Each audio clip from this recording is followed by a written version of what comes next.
né? Indizível. Né? São dois termos que ele vai usar.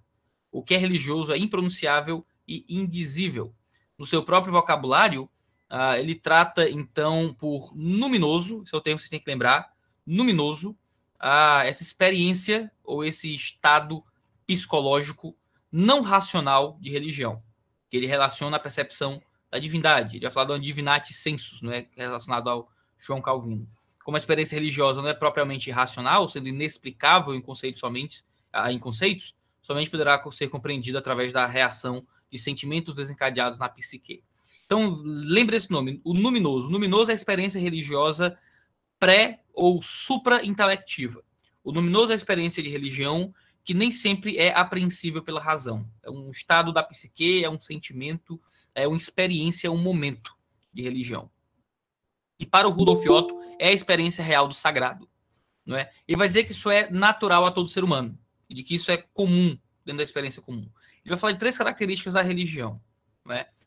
Segundo o Rudolf Otto. Mas assim, na minha leitura, né, ele não diz 3 características, mas eu seleciono essas 3 características lá no livro dele. A ideia de dependência, a ideia de mistério tremendo e fascinante e a ideia de energia, certo? A dependência é o sentimento de criatura.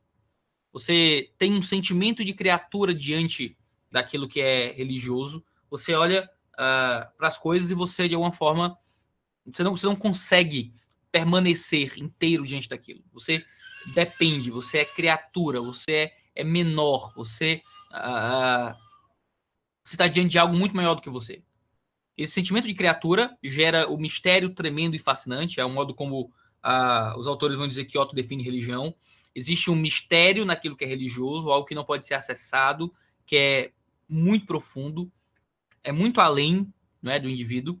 E esse mistério tremendo, esse mistério fascinante gera essa devoção meditativa. Você contempla e você tenta escrutinar esse mistério, e isso gera uma energia, um zelo, uma força de devoção, certo? Eu vou passar rapidamente por cada um desses pontos para a gente não se demorar demais. De novo, os slides estarão aí à mão, certo? Eu geralmente tenho mais tempo para tratar tudo isso. A dependência é esse sentimento, confesso, de dependência, né?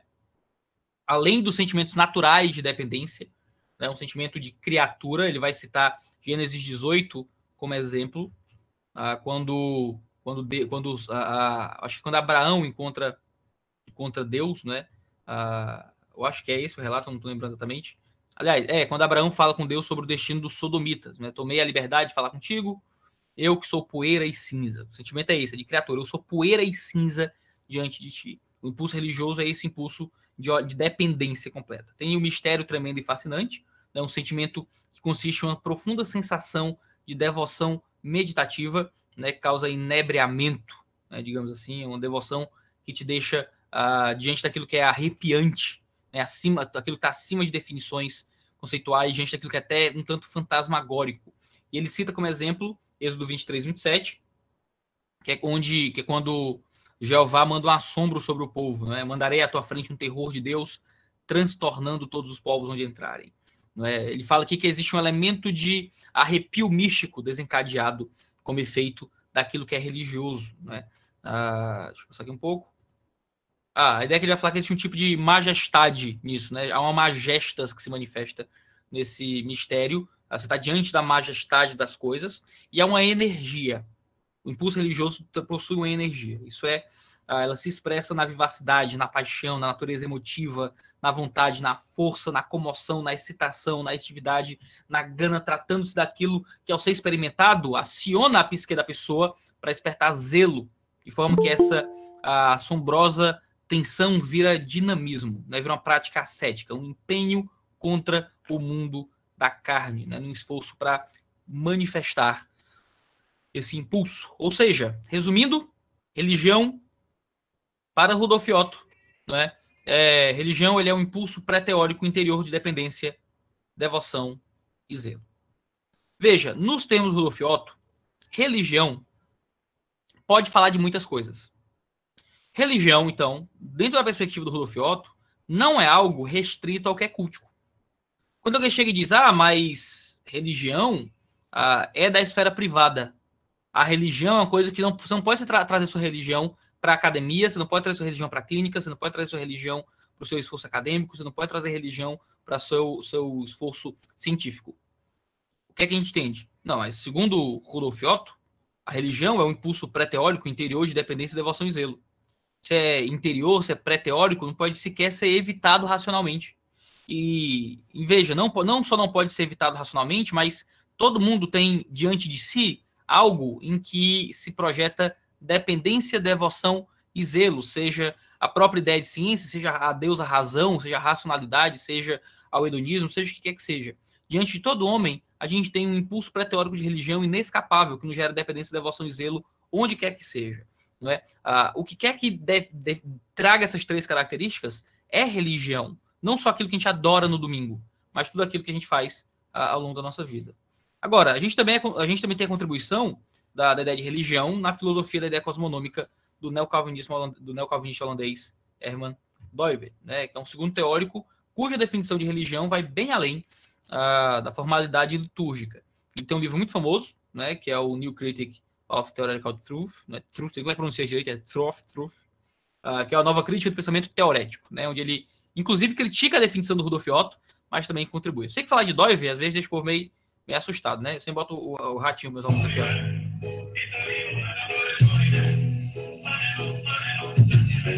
Eu adoro o ratinho do Arimê, quando eu falo de Doiver, certo? Mas que é o famoso livro do Doiver, tá? Nova crítica do pensamento teorético. O professor chato tem que colocar meme nos slides para tentar fazer o povo não dormir, né? Então eu vivo fazendo isso na minha sala de aula. Eu já pulei uns 4 memes aqui que é para também não avacalhar a nossa aula online aqui. A piada fica pior sendo online, né? Presencial dá para fazer piadas melhores. Mas o ratinho do anime é inescapável, né? O ratinho do anime é uma coisa difícil. Como é que Doiver define religião, certo? A melhor definição dele está aqui. O impulso inato do eu humano para se direcionar rumo à verdadeira ou rumo a uma simulada ordem absoluta de toda a diversidade temporal de sentido que se encontra focado concentricamente em si mesmo. Nessa obra aqui, né, na obra do Doiver, ele vai definir religião de uma forma muito maravilhosa. Qualquer busca profunda, certo? Qualquer busca profunda por dar razão e ordem para a existência, seja ela verdadeira ou falsa, se dá em uma esfera religiosa, ainda que não se perceba como tal. Você não precisa acreditar em um Deus pessoal, em uma espiritualidade, ou em qualquer transcendência ou em metafísica para ser um religioso, segundo Doiver. Isso nos ajuda muito, que a gente consegue desenvolver, né, a ideia de religião a partir de Doiver para conseguir fornecer base para todo o nosso aspecto de formação acadêmica. Vocês aí já devem estar enjoados de ouvir sobre Doiver, então eu vou passar bem rapidamente sobre alguns pontos importantes da teoria doiverdiana. Mas veja, você sabe de Doiver falando sobre aspectos jurídicos, né, 5 esferas, desculpa, os aspectos modais, as 5 esferas, as 15 esferas de soberania, seus aspectos modais, ou assim, 15 as esferas de autarquia, como alguns gostam de traduzir. Aí tem esses vários aspectos da vida humana. Esses aspectos, né, tem como centro a religião, né? A religião é aquilo que guia cada um desses aspectos da existência. Aspecto quantitativo, espacial, biótico, psíquico, analítico, tudo isso, né, de alguma forma está dentro dessa esfera religiosa que guia o homem, né, em direção à vida. Veja que ele não confunde religião com pistes, né, religião com um aspecto pístico, de fé. Deixa eu tentar pegar aqui, se consigo desenhar. Caneta. Né, a gente tem aqui o aspecto pístico, dá para ver? Dá. Que está aqui. E que esse é o aspecto, naturalmente, para o divino, religioso, devocional, culto, como a gente diria. Religião, para Doiver, é uma coisa que é anterior àquilo que é, digamos, devocional e cultico. A religião afeta as várias outras áreas da vida, inclusive a área da fé, obviamente. Né? Ele fala de uma existência, não é? De uma existência nesses termos, porque Deus existe de fato, não é? Nós não temos ser, temos apenas significado. Deus é ser, nós somos palavra de Deus. Se nós pudéssemos olhar para o que nos forma, nós não veríamos átomos, nós veríamos palavra de Deus. Se nós pudéssemos ver, tipo Matrix, né? Ver aquele código fonte que sobe nas coisas, nós veríamos palavra de Deus. Né? Na criação, tudo que existe sempre em referência a algo. Nós temos uma existência derivada. Né? Deus é o que ele é. Ele diz, eu sou o que sou. Nós somos derivados dele. É uma existência. Do grego, o ek fala de, né? O ponto de onde a ação ou o movimento procede. Nós temos uma existência para fora de nós. Nós temos significado, enquanto Deus tem existência real. Né? Dessa forma, nesse mundo que a gente vive, dentro dessas esferas de soberania, cada aspecto da realidade não existe de forma independente, mas derivado daquele que é o ser em essência. Então, tudo isso que existe em derivação daquele que é o Senhor. Ele vai dizer que a religião tem a função de relacionar a diversidade teórica dos aspectos modais com uma unidade central, radical e com uma origem. E isso que faz com que a religião seja esse aspecto modal. Qual é o problema? O mundo pós-iluminista mudou essa relação, certo? Ao invés da religião ser o impulso central que gera os esforços, agora a gente tem o aspecto analítico, certo? Como centro do esforço teórico e isso guiando todas as coisas. Como se a raiz de tudo pudesse surgir do ser humano. Somos ensinados a pensar racional e logicamente, a pensarmos cientificamente. Qualquer experiência que não seja inteligente é uma experiência inferior. Até mesmo o amor passou a ser explicado em termos de mera química cerebral, né? E aí que Doiver lida com o problema da autonomia da razão humana a partir de 3 problemas fundamentais, que ele chama de crítica transcendental em diálogo direto com Kant, né? Deixa eu mostrar uma imagem para vocês. Olha essa imagem aqui. Você tem... galera da epistemologia deve ter visto muito isso, né? Você tem aqui o rinoceronte pintando os mais variados, as mais variadas paisagens, e ele pinta sempre com o nariz dele aí, com o chifre dele no meio, porque é o ponto de partida com o qual ele consegue perceber.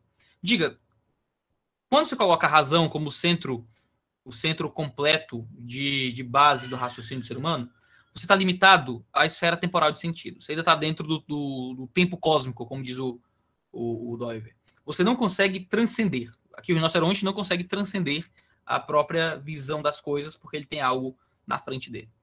Quando o Doiver e Kant brigam nesse sentido, o da esquerda que é Kant, da direita Doiver, Kant lançou na sua crítica da razão pura as bases do que ele chama de uma crítica transcendental. Para ele, o que era transcendental era, antes de tudo, o conhecimento a priori, em contraste com o conhecimento empírico. Para Doiver, isso não era bastante, porque você continuava usando o conhecimento humano como base última para a realidade. Enquanto o Kant achava que estava fornecendo uma crítica transcendental, não é, através de, não, a gente tem o conhecimento que é a priori, ele é unicamente um conhecimento que não é baseado em fatos empíricos, mas é um conhecimento que se dá unicamente através de um exercício de razão pura e tal, contra a razão prática. Doiver vai dizer, cara, isso não é o bastante. Porque você ainda é um rinoceronte pintando paisagem. Você está preso no tempo cósmico. Você está preso dentro daquilo que é menor, que é pequeno, que é presente. Não existe transcendência real se você está dentro do tempo cósmico. Você precisa de algo que seja além do tempo cósmico, para fora dessa existência presente. Ele vai dizer ainda, no seu problema com Kant, né, em nenhuma parte transcenderemos realmente esse tempo cósmico, exceto no centro religioso de nossa existência. O problema dele com Kant é que não há crítica transcendental se nós estamos presos no tempo cósmico. Então a mente ela ainda é presa ao tempo cósmico. A base da transcendência precisa ser outra. No tempo, o significado se rompe numa diversidade calculável, qual somente pode chegar a uma unidade radical no centro religioso da existência humana. Porque esta é a única esfera de nossa consciência na qual podemos transcender o tempo. Ele ainda diz, somente a partir desse ponto de concentração supratemporal, estamos numa posição de obter uma verdadeira noção do tempo. Os seres que estão inteiramente perdidos no tempo precisam dessa noção. Então, deixa eu falar sobre a crítica transcendental do Freud, as 3 coisas que ele coloca sobre a crítica transcendental da autonomia do pensamento humano. Algumas perguntas importantes que eu acho que vão ajudar a gente a entender isso melhor, sair um pouco desse tecnobabble de filosofia do Doiver, que geralmente é um tanto transponível. Vamos falar dessa crítica na crítica transcendental da autonomia do pensamento humano, ele faz uma pergunta assim, ó. Qual é a diferença entre o pensamento teórico e a experiência ordinária ou ingênua pré-teórica? Qual é a diferença entre o raciocínio teórico, eu pensar acerca de um dado da realidade, e minha experiência ordinária, comum, de eu viver a vida sem analisar as coisas, sem pensar nas coisas, sem tentar entender as coisas, né? Qual é a diferença entre essas 2 coisas, Doiver vai perguntar. E qual é a resposta, né, dessa correlação? Doiver vai dizer que são níveis de relacionamento que nem sempre o relacionamento teórico é superior ao relacionamento pré-teórico. Ele vai dizer que o pensamento humano não é autônomo porque quando a gente começa a entrar no pensamento teorético, ou seja, eu vou escolher um pedaço da realidade, eu vou escolher uma parte da existência, eu vou trazer para cá, eu vou analisar ela no laboratório, eu vou analisar ela num consultório, eu vou analisar filosoficamente, essa é uma experiência inferior de realidade à experiência ordinária. Ele vai dizer, uma mãe que alimenta o seu filho, ele não vai dizer isso, mas é uma ilustração boa.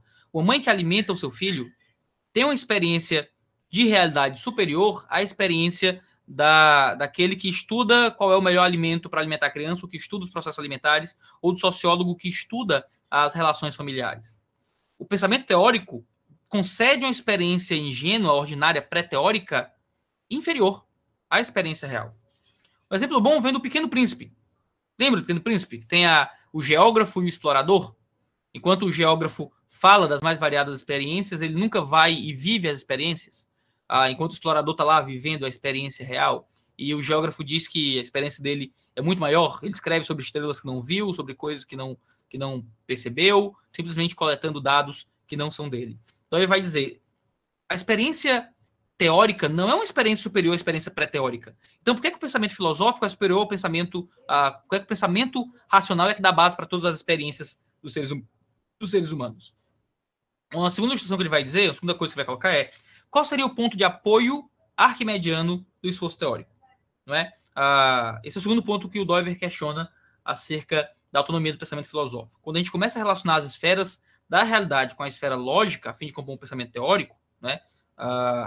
Perceba, unir o aspecto numérico com o lógico para pensar teoricamente sobre matemática, a biologia com a lógica para pensar biologicamente.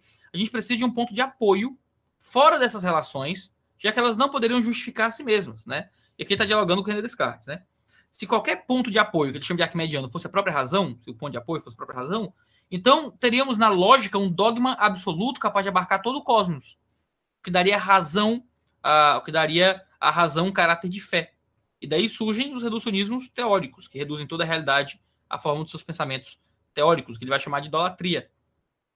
Para o Doiver, não há como o pensamento ser a origem última de qualquer autorreflexão.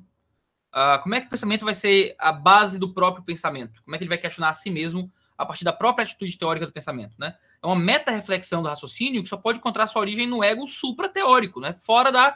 No ser fora da teoria, que isso está no centro individual religioso da existência humana. Por isso que o compromisso com o Deus verdadeiro, com falsos deuses, é o que geraria todo o esforço científico e filosófico, segundo Doiver. Então você não tem como a razão humana justificar a própria razão humana. Você precisa de alguma coisa fora da razão humana que justifique o esforço de razão humana. Pensa no esforço científico, né? A ciência não valida a ciência. Você tem que ter uma filosofia da ciência para validar a própria ciência. Existe uma série de dados anteriores ao esforço científico que justificam o esforço científico. Doiver vai dizer que é um esforço religioso, que é o que dá base, né, para tudo aquilo que é teórico e inteligível. E a terceira pergunta do Doiver, né, ele vai questionar a ideia pós-iluminista que o fundamento do ego humano seja a razão. Para ele, o fundamento do ego precisa ser alguma origem absoluta para a totalidade do sentido. Ou seja, uma origem verdadeira ou falsa para tudo. O pensamento não é suficiente para dar sentido a todos os particulares da existência. E o aspecto lógico é apenas um dos vários aspectos modais da existência. E daqui vem o conceito de religião de Doiver. A origem da existência, aquilo que lhe dá sentido, não é apenas a lógica racional, mas algo que transcenda a própria lógica e dê significado a tudo. Por isso, o ponto arquimediano da existência precisa estar fora do próprio cosmos, uma vez que a origem absoluta de toda a diversidade temporal de sentido não pode ser limitada à própria existência do cosmos, mas algo supratemporal. Daí que a origem de todo o sentido humano seria a religião, o impulso do coração humano em direção ao Criador pessoal ou a divindades criadas. A religião, nesse sentido, não pode ser percebida de forma científica, em contraste com a percepção dos objetos na experiência normal e ingênua, mas só pode ser aproximado na direção da nossa própria consciência, né? Por isso, eu pular aqui uma série de citações de Doiver para a gente não se perder tanto. Para o Doiver, a religião é o impulso inato do eu humano para se direcionar rumo à origem absoluta de toda a diversidade temporal do sentido. Então, quando a gente discute novamente religião dentro do ambiente da esfera pública, dentro da academia, dentro do ambiente científico, todos nós somos religiosos, porque todos nós temos um impulso que é inato, ou seja, pré-teórico, o inato do eu para se direcionar a uma origem absoluta da diversidade temporal de sentido. Qual é o absoluto que dá sentido aos particulares das nossas existências? O que é que justifica cada aspecto particular da nossa vida? Toda a vida vivida a partir das lentes da libertação da mulher, da abolição das classes, toda a vida é vivida em termos da opressão animal. Existem vários pequenos particulares na existência, ver um filme, namorar com a esposa, comer uma comida, andar no parque, ter filhos. Tudo isso, esses particulares precisam de um ponto absoluto arquimediano que lhe dê justificativa.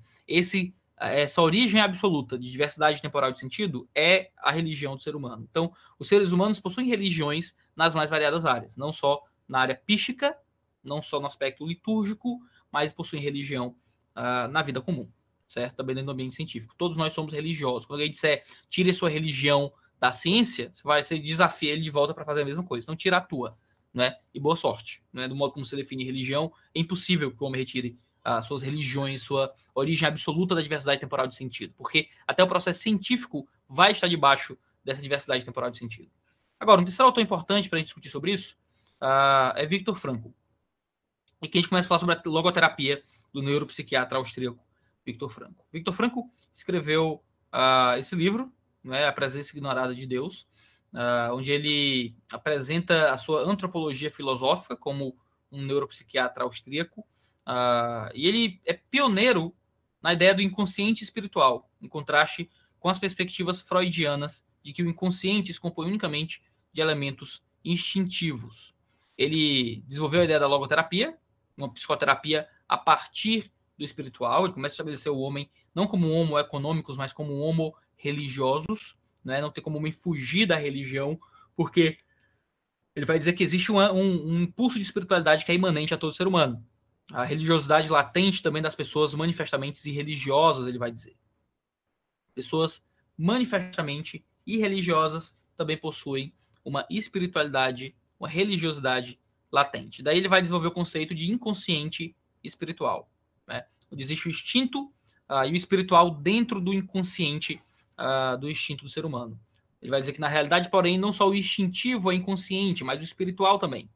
Assim como a própria existência é algo imprescindível e, enfim, necessário, por ser essencialmente inconsciente. Vou pular aqui algumas citações maiores dele. Ele vai falar do ser humano como alguém biopsico-espiritual.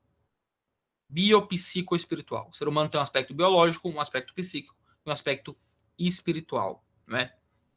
O homem tem uma unidade na multiplicidade, como diz Tomás de Aquino. A pessoa humana só pode ser compreendida na sua totalidade quando considerada em todas as suas dimensões, sabe? A somática, a psíquica e a espiritual, vai dizer o próprio Frankl.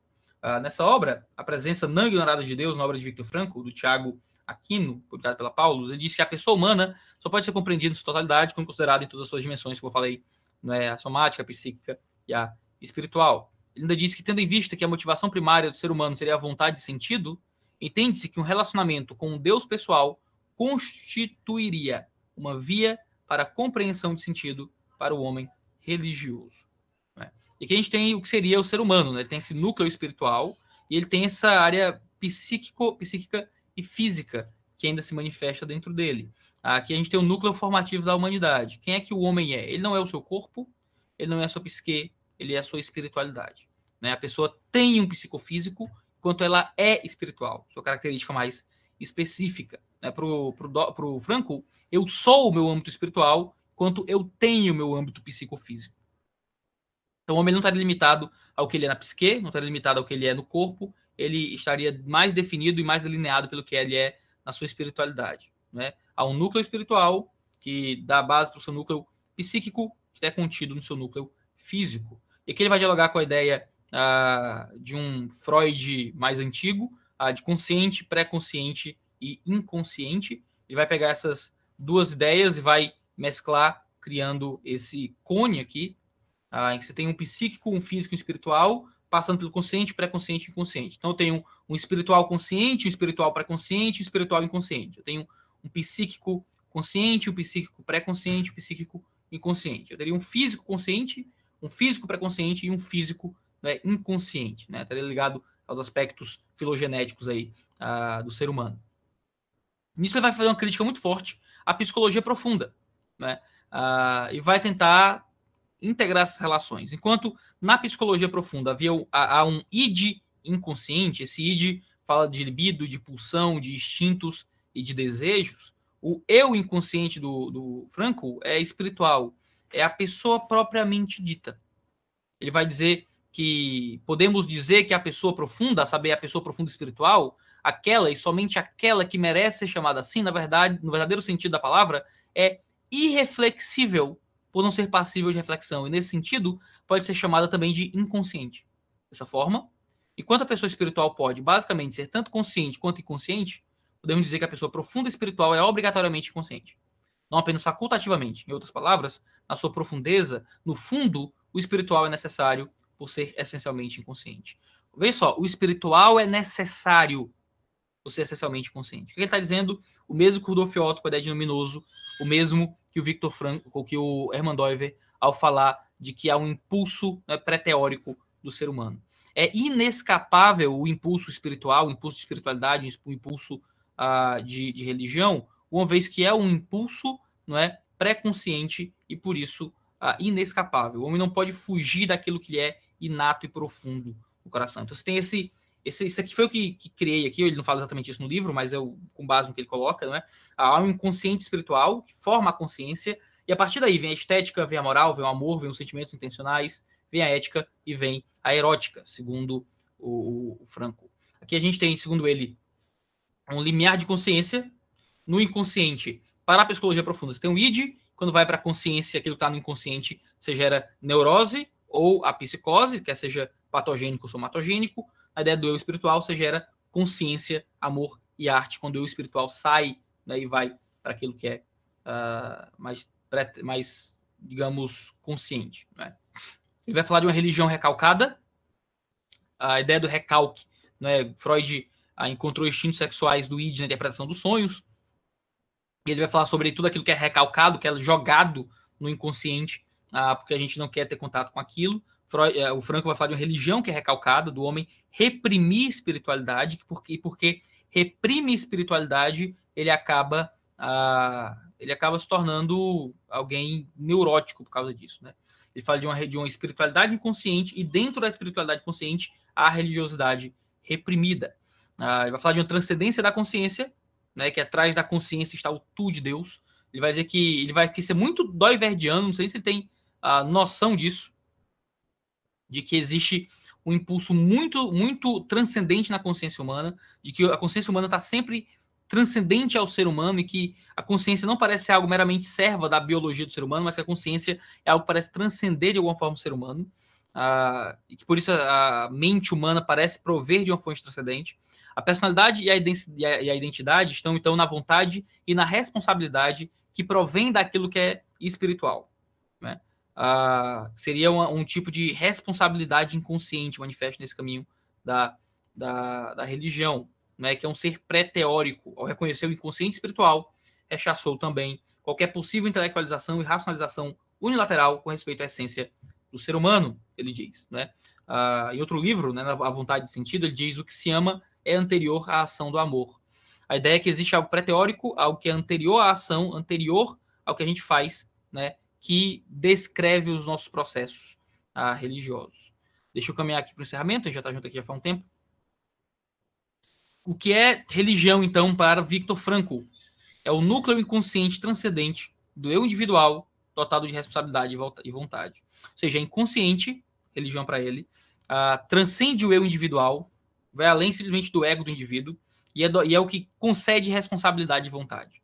O indivíduo que ele tem exercícios de vontade, exercícios de responsabilidade, que faz com que ele possa transcender os seus instintos subconscientes, seus instintos animalescos, o que dá para ele responsabilidade, o que dá para ele exercício de vontade, isso é religião para Viktor Frankl. Ou seja, quando a gente começa a falar sobre tirar a religião da esfera pública, a gente tem um fortíssimo arsenal na nossa mão para a gente poder dizer, peraí, bonitão, mas a gente vai tirar a religião como? Se religião, definido pelo Frankl, é isso, definido pelo Doiver é isso, definido pelo Rudolf Otto é isso, se na sua origem etimológica é isso. E quantos outros autores não tratam da religião como um impulso inato do ser humano? Como algo que a gente faz nas mais variadas áreas? Você está querendo que eu tire a minha religião porque ela é religião A, B ou C? Mas é a sua religião, seu hedonismo, seu cientificismo, né? E sua busca por sentido. Eu sou esse núcleo inconsciente transcendente do eu individual que te leva à responsabilidade e à vontade. Isso é religião também. Quando a gente consegue discutir nesses termos, a gente tem um arsenal maior para discutir política, para discutir ciência, para discutir nosso esforço na academia, porque tudo isso acaba nos ajudando a lidar com a centralidade do coração daquilo que o ser humano é. O ser humano ele é fundamentalmente alguém que tem impulsos interiores que o leva a certos comportamentos. Se a gente voltar à centralidade do coração, a gente consegue mostrar que, na verdade, não somos só nós, não é que somos religiosos na esfera pública, todos os homens são religiosos na esfera pública. É impossível tirar a religião da esfera pública. O que a gente precisa são religiões em competição, né, apresentando suas ideias dentro de um debate de uma sociedade plural. Era isso que eu queria contribuir com vocês, né, nesse período. Eu acho que tem um tempo aí para tirar algumas dúvidas, se eu souber, né, se for possível. Queria ficar mais tempo com vocês, mas eu tenho um batismo na igreja daqui a pouco, tenho que batizar um povo aí. Então vai. Então é isso.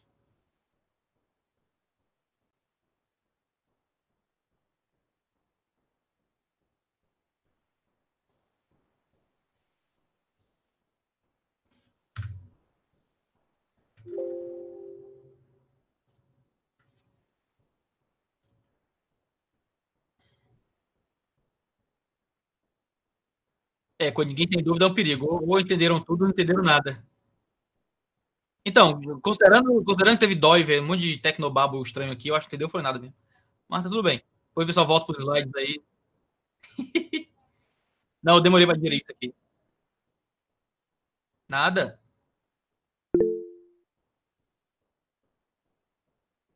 Estevão mandou uma pergunta aqui, ó. Como conciliar isso na política? A proposta de Kuiper seria melhor? Olha, isso é muito legal, porque quando a gente começa a entrar nesse tipo de debate, a gente consegue encontrar uma força de argumentação forte para que cristãos possam se envolver na agenda pública usando, vou dizer assim, de forma desavergonhada, podendo falar que é cristão, de fato, e que está argumentando a partir da perspectiva cristã. Claro que quando a gente entra na esfera pública, a gente está usando linguagem comum, a linguagem pública, não a linguagem do culto. Mas há uma tentativa constante de nos tirar do debate, mesmo que o nosso argumento seja um argumento comum, por ser um argumento com motivação religiosa, né? Você diz isso porque você é crente. Quando a gente consegue esse tipo de percepção, a gente consegue um caminho mais fácil para argumentar de que não importa se eu digo isso porque eu sou crente. Você está dizendo isso porque eu sou crente. E aí, qual é a grande diferença? Né? A proposta do Kuiper, eu acho que é altamente conciliável com esse tipo de percepção. Eu tenho tido muita, eu diria, um ótimo retorno ao discutir esses assuntos dentro de ambientes políticos seculares, colocando as coisas nesses termos. Eu tenho encontrado muita abertura. Né? Pude falar disso em congressos seculares e tal, em congressos políticos de gente que não é cristã, e tenho conseguido ouvir muita gente respondendo positivamente. Aí, poxa, cristãos na esfera pública não é uma coisa tão absurda como eu imaginei que fosse. Obrigado pela pergunta, Estevão.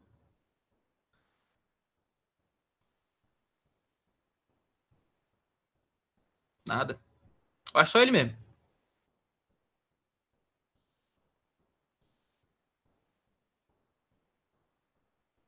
Carlene disse que tem um livro muito bom do Coises que contribuiu. Que contribui. Sim, o Visões e Ilusões Políticas é um livro muito legal do Doiver, do Coises. David Coises, Visões e Ilusões Políticas pela Vida Nova. Eu gosto desse livro, acho que ele é bem introdutório, assim. Eu tenho minhas críticas ao livro do Coises. Eu acho que o modo como ele. A taxonomia dele é muito canadense, digamos assim. Ele classifica os movimentos políticos de uma forma muito estreita. Assim. Eu acho que existem classificações diferentes que podem ser feitas, digamos assim. Ele parece lidar também com os movimentos sem muito aperfeiçoamento. Ele escolhe os movimentos, né, políticos, ele descreve ali um padrão do que é aquele movimento, mas ele não lida com muitas, como eu diria, com muitas nuances desses movimentos, eu acho. Eu acho que isso enfraquece um pouco a obra. E o modo como ele apresenta um tipo de neotomismo como uma resposta não ideológica, com subsidiariedade e tal, não sei se eu acho muito legal a ideia dele de que sim, porque é que outros movimentos são ideológicos e esse aqui não seria também, só porque tem o nome de Jesus no meio e deixa de ser um movimento teológico diretamente. Eu acho que ou você tem teologia ou você tem ideologia. A menos que você construa o seu pensamento político a partir da palavra de Deus e a partir daquilo que é revelado na Escritura, e a partir desse momento vertical, né, de significado, construir os movimentos horizontais de significado, que seria comparar coisas com coisas, a gente ainda está patinando no mesmo caminho da ideologia. Né? Mas é um livro muito bom, tem que ser lido, né, e tem que ser dialogado.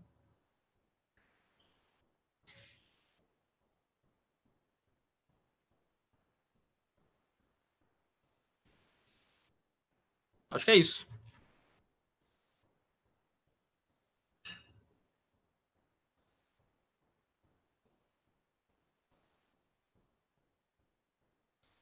Estevão, outros autores para falar diretamente do que? Sobre política e política. Ah, tem muita coisa boa, cara. Tem dentro da teologia, eu gosto muito do livro do Wayne Grudem com o Barry Asmus, porque é um livro de teologia, né, que é A Pobreza das Nações. Eu gosto muito desse livro, eu acho que ele é muito bom no modo como ele vai estabelecer uma boa compreensão econômica, né? Eu gosto também do Política Segundo a Bíblia, do Grudem. Eu acho que o Grudem tem feito excelente trabalho de teologia bíblica nessa área mesmo. Eu gosto da versão em português do livro, porque a versão em inglês ele faz uma teologia muito voltada para defender uma visão particular, digamos assim, americana das coisas. Assim. Mas eu ainda tendo a concordar muito com o livro em inglês.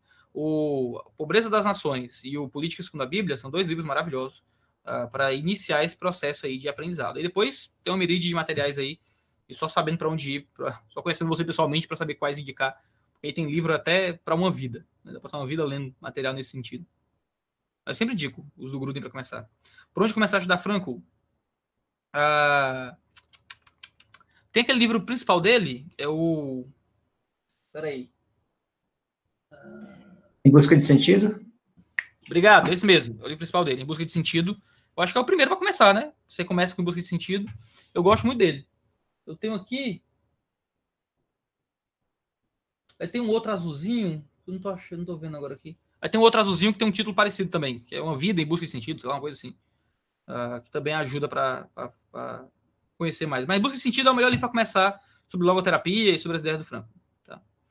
O Wesley comentou, você falou sobre a diferença abissal que pode existir entre o conhecimento pré-teórico e o teórico.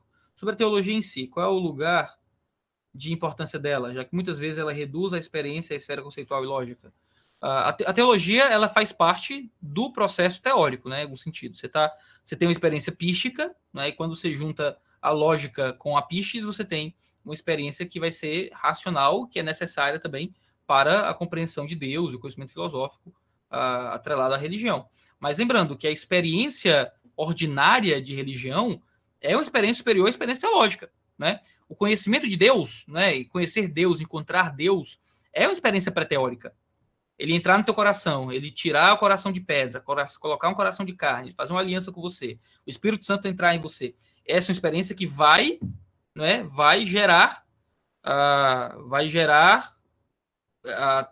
teoria, vai gerar razão, vai gerar teologia, você vai justificar isso teologicamente. Mas há uma experiência ordinária, uma experiência pré-teórica, que é uma experiência muito maior. Você pode estudar tudo sobre Deus na teologia e não conhecer Deus na experiência ordinária. Né? Então, às vezes, é sempre importante conceituar isso bonitinho, porque isso fala até diretamente sobre o nosso relacionamento com Deus mesmo.